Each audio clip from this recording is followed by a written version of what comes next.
Philippine Information Agency, Kapihan na Zamboanga. Sharing with you timely, accurate, and relevant information regarding government programs, projects, and activities. Catch us every Thursday at 4 p.m. on eMedia. Buenos dias, Zamboanga! Welcome sa PIA Kapihan na Zamboanga sa SM City Minpro. Hatid sa inyo ng Philippine Information Agency, SM City Minpro, MCTV at eMedia. We are live at PIA Western Mindanao Facebook page and other government agencies' Facebook pages including PRO9, and we are also live via Pagadian Media, ISA TV Channel 17, PCH Cable TV, and via cable televisions here in Zamboanga City at MCTV and eMedia. Happy Kapihan pong muli sa lahat po ng ating mga viewers. We will discuss important topics that will help you make more informed decisions wherever you are. And of course, welcome po sa lahat ng ating mga viewers at sa ating mga Barangay Information Officers Network. Hello po sa inyong lahat na nanonood sa ating programa. At nais po natin na ang programang ito ay maipamahagi rin natin sa mga communities natin dyan po sa buong Zamboanga City. And ang ating topic po ngayon sa ating episode is about the income tax filing drive or income tax filing season po ngayon. Kaya naman makakasama natin from the Bureau of Internal Revenue, from the RDO 93A Zamboanga City Office, we have with us Attorney Daryl Gomez, the Revenue Officer 1. Magandang araw po. Magandang araw din po. And of course, we also have Ma'am Maria Moreno, the Revenue Officer 3.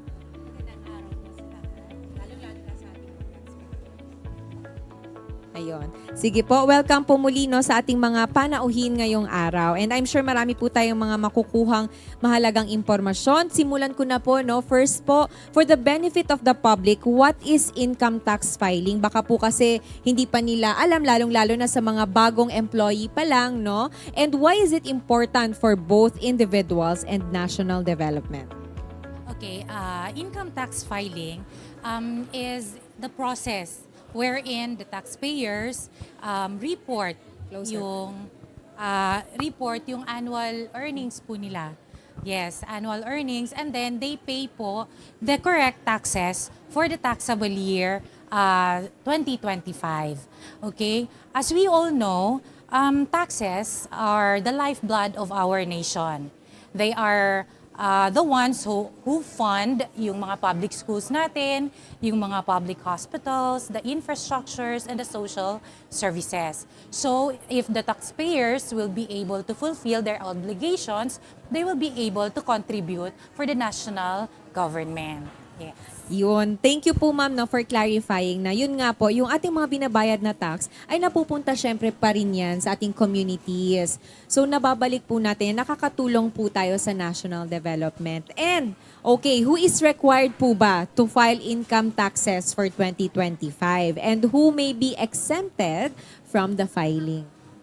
So for the filing, as a general rule, lahat po talaga kailangan mag-file ng income tax return based on our laws and relevant PIR issuances. So kahit na ang taxpayer ay hindi lumampas sa tax exempt threshold for individuals po ito, which is pegged at 250,000, kailangan pa din po nila mag-file ng income tax return.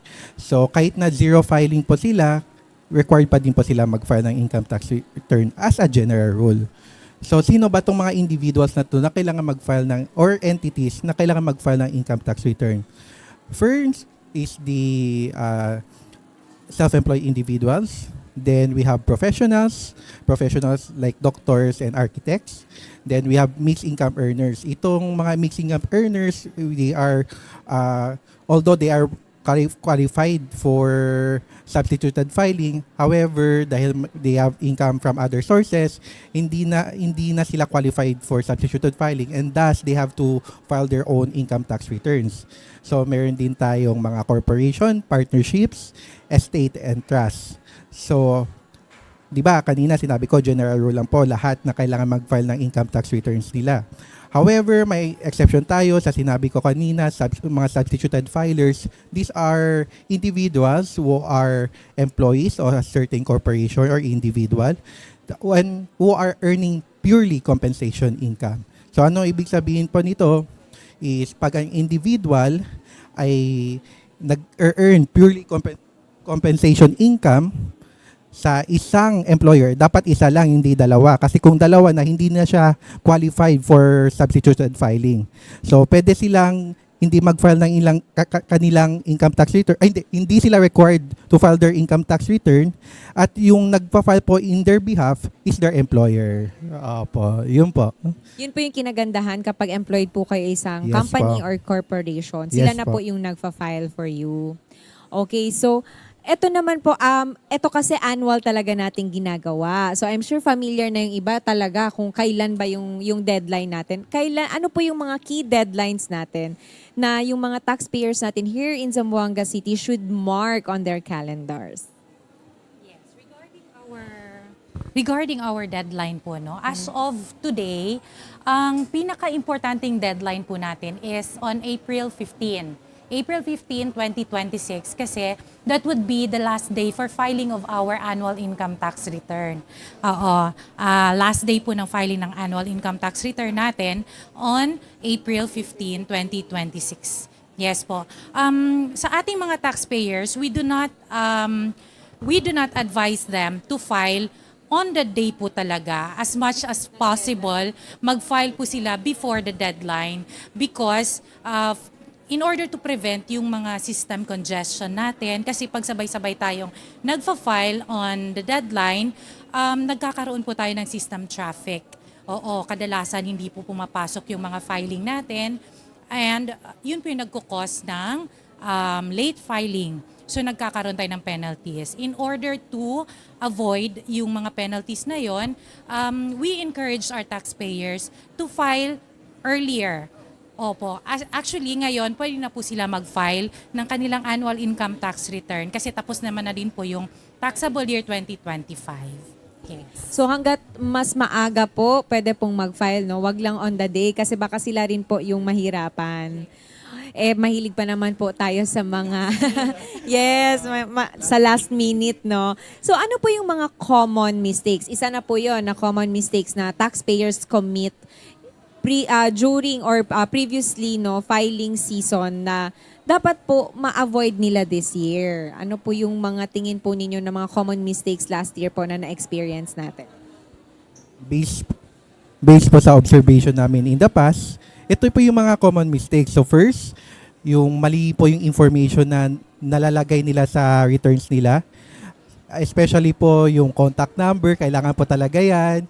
Yung address, kasi minsan po yung mga taxpayers hindi tama yung address or napaka-general general po ang nilalagay nilang address. So hindi ang hirap nila i-locate pa minsan kung kailangan namin sila bigyan ng notices. So, meron din mathematical errors kasi hindi po natin maiwasan, di ba, galing sa resibo, ini-encode natin. So, nagkakamali po paminsan-minsan. So, dapat i-double, triple check po natin ang mga ini-encode at pinafile nilalagay sa ating return. Then, meron din po tayong yung hindi kulang-kulang yung submissions. So, like for example, sa ITR or annual income tax return, kailangan po kasi i-substantiate yung mga tax credits. So, minsan kasi hindi na ina-attach yung taxpayer, nilalagay na lang niya yung para bumaba yung income tax nila for that year. Kaya yun po yung nangyayari. So, yun po yung mga common na napapansin namin sa mga filings ng mga taxpayers. So, I just want to inform the taxpaying public po na always double check po yung mga returns natin para in the future hindi po tayo magka-problema. Yes, oo, yun talaga sir na yun sa ano pa lang sa form, baka magkamali. So yun pong mahalaga po na double check talaga natin before submitting it sa office. What are the essential do's and don'ts po ng mga taxpayers natin na must follow to ensure po yung ating smooth and penalty-free filing? Kasi iwasan natin yung penalty kasi additional ano din po yun, payment. So ano po yung mga do's and don'ts po natin? Okay, yung dues naman po natin, kanina na-mention ko na dapat mag-file po talaga ng early. So yun po yung number one. In order to prevent yung penalties, no, dapat mag-file po talaga tayo early. Huwag po natin hintayin yung deadline. So pwede mag-file tayo ng early and then, katulad nga ng sinabi din ni attorney, gamitin po natin yung correct forms. Kasi meron tayong iba't ibang taxes and then bawat taxes may iba't ibang forms na ginagamit. So para naman correct yung ma-file natin, we have to make sure na yung mga BIR forms natin, chine-check din po natin kung tama ba. Like for example, yung sa income tax return natin, iba po siya kesa doon sa business tax returns din po na fina-file natin. Yes. And then, aside from using the correct BIR form, para smooth po yung natin, pagpa-file natin, let's make sure na yung books natin, we are we are keeping actually a record, accurate records para po pag nag-file po tayo ng taxes natin, tama po yung mako-compute nating tax kasi nga accurate yung records natin. And then, lastly, we need to file and pay correct amount of taxes. Let us remember na ang compliance is always easier and cheaper rather than yung magkaroon tayo ng penalties later on. Yes. Thank you, ma'am. So, nasabi na natin yung mga do's and don'ts, no, na pwede nating gawin. And then, na-mention kanina ni attorney yung regarding sa mga may purely compensation yung income. Kung hindi po yung filing is not required for them, ano po yung mga documents that they should secure instead? About naman po sa ating mga purely compensation earners natin, since covered na po yan sila ng ating substituted filing, so ang employers po natin yung nagfa-file on their behalf. Yes. And then the employers, yung pina-file po nilang annual information return, which is the 1604C, and yung ini-issue po nilang certificate of compensation or the BIR form 2316 na binibigay sa ating mga employees, enough na po yun siya para ma-substitute ang income tax return natin. Yes, so yun po ang mga pwede nating i-secure para masabi na nakapag-file po tayo ng income tax return natin. Thank you po. So, ngayon po kasi, ma'am attorney, meron na kasi tayo ngayong, because of digitalization, marami ng mga trabaho din, no, na pumapasok. So, aside from the self-employed na individuals, meron na tayong mga freelancers, may mga online sellers na, di ba, sa online na po, online vloggers. How do they properly declare po their income? Paano po doon sa mga cases na yun? So, sa case nila, ang dapat po muna natin alalahanin kung ano ba ang ibig sabihin ng income. I-define po muna natin ang income. So basically, ang income po, inflow of wealth or yung kung may exchange po ng goods of services, yung excess po nun, excess of the capital, yun na po yung maki-consider as income. And under the Philippine jurisdiction, pag nag-earn ang isang Filipino ng income from sources within or without the country or sa loob man or sa labas ng bansa, ay taxable po siya under the Philippine jurisdiction.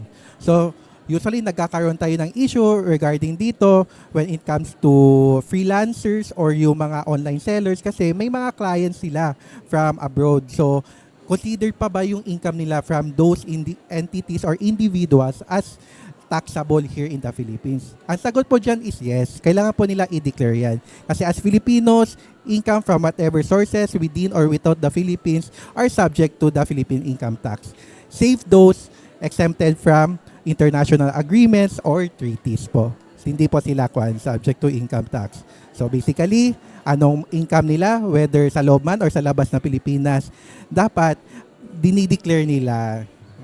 So, dapat mag-file din talaga sila, attorney, no? Yes po. For this, for the 2025. So, Yes dapat po. masubmit na rin nila yon.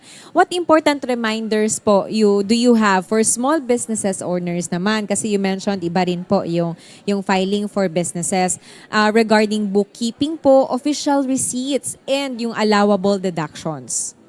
Okay, for our small business owners, sinasabi po namin lagi sa kanila that the very foundation po ng compliance is good bookkeeping. Okay, so pag sinabi natin good bookkeeping, isa na po dyan yung pag-i-issue natin ng invoices. Oo, sinasabi namin sa mga taxpayers that when you issue invoices, make sure na yung invoices registered po sa BIR. Yes, dapat registered sa BIR, dapat yung transactions nila, nire-record nila on a daily basis. So at the end of the day, dapat kung ano yung mga na-issue mong invoices, yun din, magtatali siya doon sa books of accounts na meron tayo. Okay? And then, ang mga taxpayers natin, like the small ones, pinapa-register po namin yung mga books of accounts nila. So generally, ang books of accounts natin, we have the sales book, the purchases book, or the expense book. Okay? So doon po nire-record nila lahat-lahat ng transactions nila on a daily basis. So kapag na-maintain kasi yon ng ating taxpayers, mas madali sa kanila yung pagfa-file nila ng taxes nila. Mas mapapabilis yung pagko-compute ng correct taxes. Yes, so yun po. Okay, thank you very much po, ma'am. Kasama na po ba yan? Ganyan din po ba yung ating flow or ganyan din po yung process sa mga self-employed? Do they need a bookkeeping po? Sa mga self-employed naman natin, yes. Oo, kasali na po sila sa mga yung mga sole proprietorships natin. Oo, kasali na po yun sila. Dapat nagme-maintain din po talaga sila ng mga books of accounts. Okay. So ngayon naman po, yung meron po ba tayong mga digital filing and payment platforms na available for this year? And how can taxpayers confirm po their returns were successfully submitted? Yes po, marami po tayong platforms or channels po kung saan po pwede tayo mag-file at magbayad ng ating respective taxes. So first po, for the filing, meron tayong ABIR forms.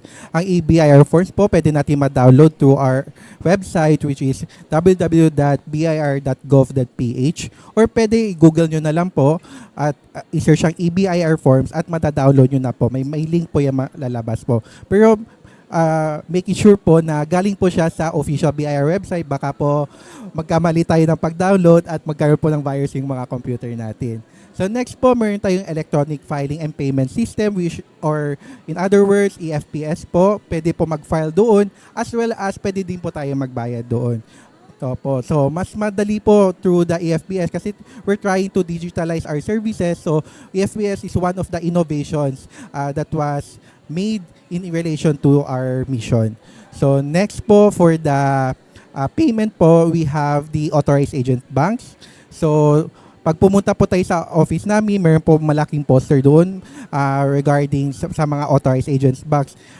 Doon po pwede tayo magbayad after filing our returns, diretso tayo sa bangko. So example nito, Land Bank, BPI, meron din PNB. Pero hindi po lahat ng mga banks na nasabi ko or branches ng banks na nasabi ko are authorized agent banks. So to confirm po, pumunta lang po sa opisina namin para i-confirm kung sila ay authorized agent banks. Then finally po, pwede po tayo magbayad electronically through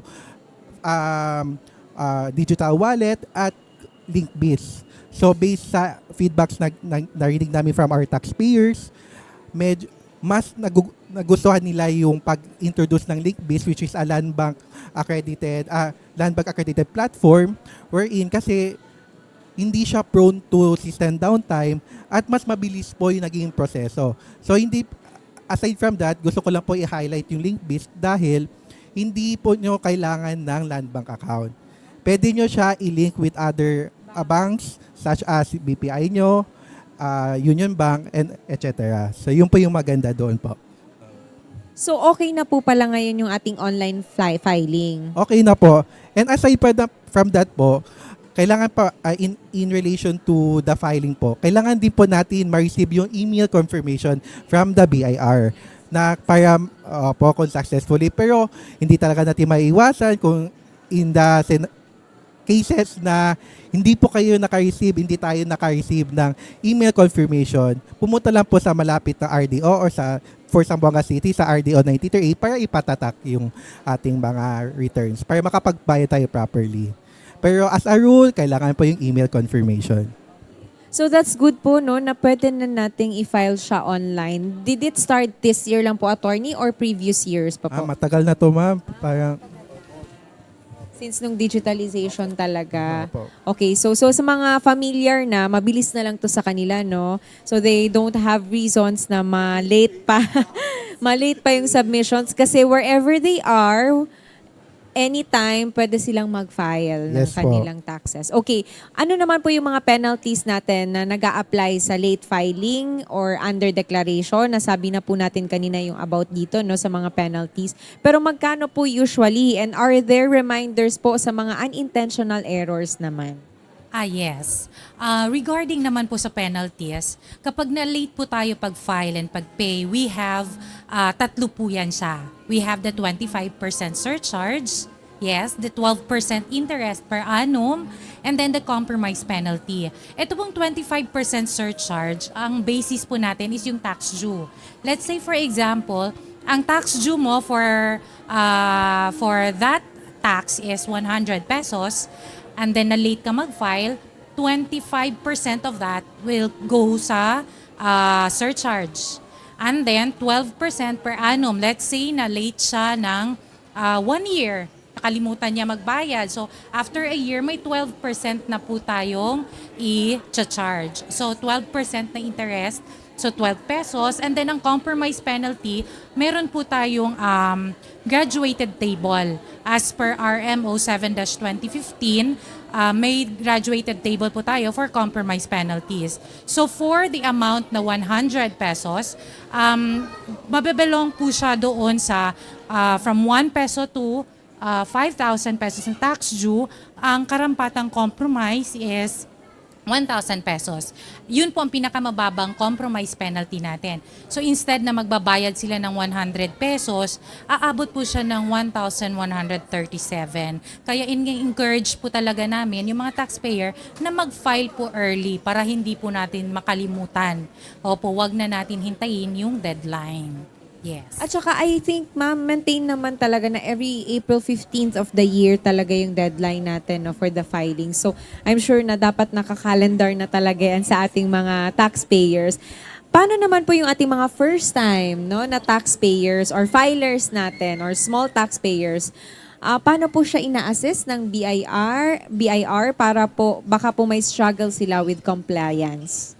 So, in relation to that po, hindi na po limited yung mga taxpayers natin, especially our new taxpayers na pumunta sa offices namin. Our mission po is to reach out or pumunta sa mga taxpayers natin and to assist them, lalo na sa mga far-flung areas na may hirap sa pag-access sa BIR office natin. So lately, may mga activities or programs po ginawa ang BIR kung saan po kami po kusa pumunta sa mga barangays, sa hard-to-reach barangays para po i-assist sila sa tax compliance nila. So for example, meron kaming BIR on Wheels na ginanap po last February 24 and 25 sa Recodo at Ayala, kung saan po pumunta po yung mga empleyado natin sa bureau para mag-assist po. At may upcoming event din po kami sa KCC po, magaganap po yung tax assistance centers which will be held between April 6 to 15 except po sa April 12 po which falls on a Sunday. So remember po, April 6 to 15 nandun po kami sa KCC at magpapatayo kami ng tax assistance centers. And in relation to that po, di ba, since our mission is to reach out to our taxpaying public, especially the new registrants po, kami ay nag-conduct ngayon ng friendly TCVD or tax mapping this week po. At kami po kusa pumunta sa mga businesses, lalo na yung mga hindi pa registered, ini-educate namin sila, hindi na kami walang penalty po to.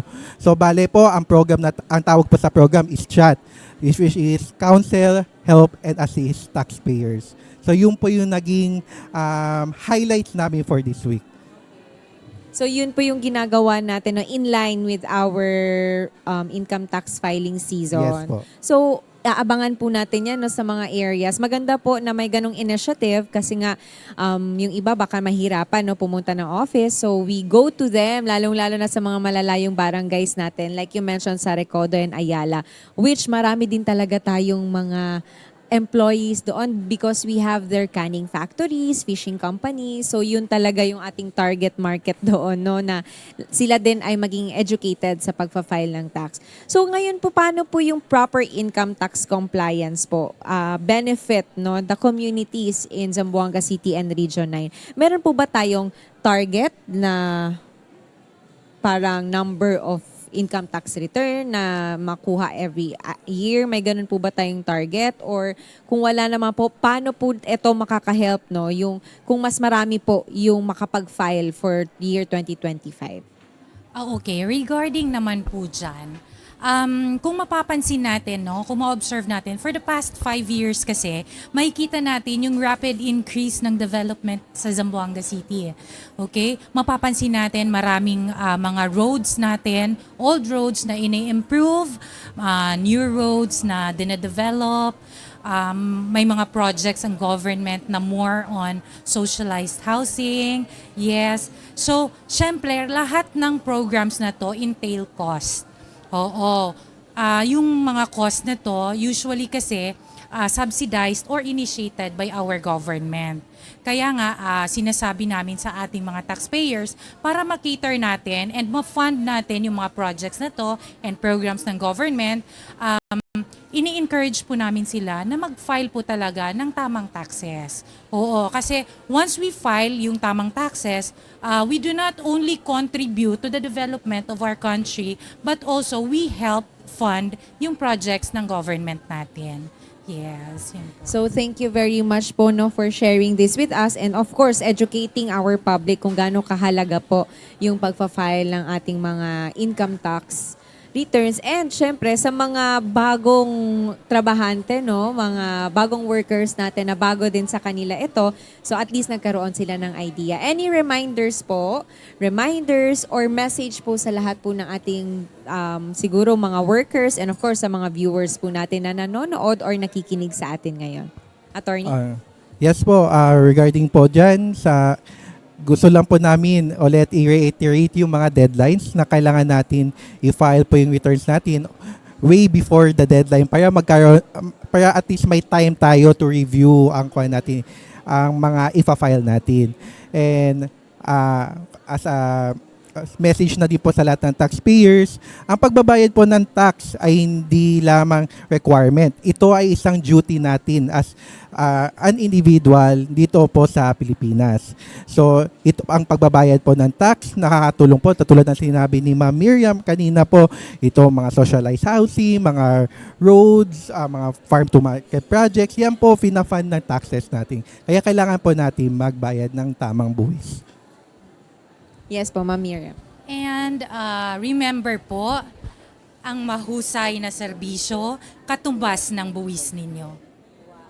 Thank you very much po. Tama nga naman. Kaya nga po ine-emphasize natin pag meron tayong mga road projects, meron tayong mga projects, diba talagang nilalagay natin doon na this is where your taxes go. So gusto natin ma-encourage yung lahat po ng ating mga workers, lahat po na mga may income generating jobs na file your taxes and help for the development, national development po ng ating bansa. Thank you very much po sa lahat ng ating mga panauhin ngayong araw from the of course from the BIR po, no, Bureau of Internal Revenue dito po sa RDO 93A Zamboanga City. Once again, we have Attorney Daryl Gomez, Revenue Officer 1, and of course Ma'am Maria Moreno, Revenue Officer 3. Maraming salamat po sa inyong time. Thank you you. po. Thank you po. It was an opportunity po, no, dito po sa ating programa na mapag-usapan natin to. And I believe meron pa tayong mga additional na pag-uusapan papatungkol din sa mga programa ng BIR. Maybe sa mga susunod nating episodes, lalong-lalo na at papalapit na po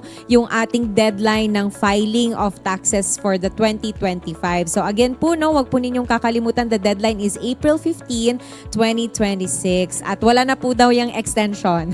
So final na po yan sa lahat po ng ating mga viewers po, no. Don't forget. Again, maraming salamat sa ating mga panauhin and thank you very much po sa lahat ng ating mga viewers ngayong araw. Patuloy lang po sa panonood nating programa para mas marami pa po tayong matutunan, no, at marami pa tayong makuhang mahalagang informasyon. And of course, thank you to the following sponsors of this episode. We have Dunkin, Penguin, Karimadon, and Camiseta, all available here at SM City Minpro. And syempre po, sa muli makikita pa po tayo sa mga susunod pa nating episodes ng Kapihan na Zamboanga sa ngalan ng Philippine Information Agency Director General Catherine Chloe De Castro. Ito si Myra Espinosa. Muchísimas gracias. Mas pinadali na ang government transactions sa tulong ng eGovPH Super App. Pwedeng-pwede mo nang magawa ang lahat ng ito. I-download ang eGov app sa iyong smartphone o tablet mula sa App Store o Google Play Store. Pagkatapos, ilagay ang iyong mobile number at i-authenticate gamit ang one-time PIN o OTP para marehistro ang iyong account. Saka ilagay ang iyong mga pangunahing impormasyon at kumpletuhin ang facial recognition technology para sa verifikasyon ng iyong pagkakakilanlan. Para sa mas mabilis at mas maayos na serbisyong panggobyerno, gamitin na ang eGovPH Super App.